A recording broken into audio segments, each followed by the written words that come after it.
நம்ம டிவிக்கு விஜய்க்கு எதுக்கு ஓட்டு போடணும்? அவர் 2 தொகுதியில் நிற்கிறாரு. ஒன்று பெரம்பூர், இன்னொன்று திருச்சி கிழக்கு.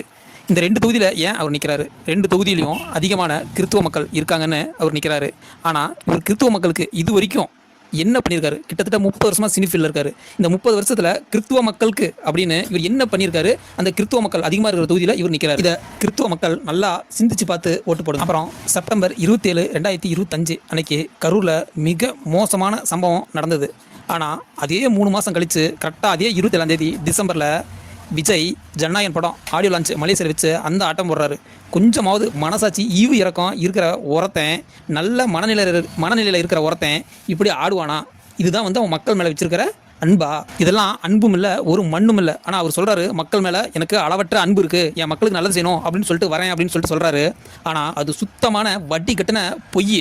உதயநிதி ஸ்டாலினை பழி வாங்கணும், அதுக்காக மக்களை ஒரு கேடயமாக யூஸ் பண்ணி அவர் சுயநலத்தோட வேலை செய்கிறாரு. இதை மக்கள் புரிஞ்சுக்கணும். திமுக ஒரு திருடன், அதிமுக ஒரு திருடன், இந்த திருடனுக்குலாம் நான் போட மாட்டேன், புதுசாக ஒரு விஜய்க்கு தான் போடுவேன் அப்படிங்கிறாங்க. அவன் உலகமாக திருடன். ஆல்ரெடி 2 திருடன் இருக்கான். 3வது திருடன் நமக்கு எதுக்கு? திருடன் அதிகமாக நம்ம உடைமைகளுக்கு தான் ஆபத்து.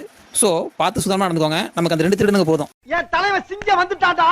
இவனை மட்டும் கார்கிலுக்கு ஒண்டி அனுப்புனா போகும்டா, பனிமலை எரிமலையா மாறும்டா. இவன் நடையப்பார், உடையப்பார், தலையப்பார்.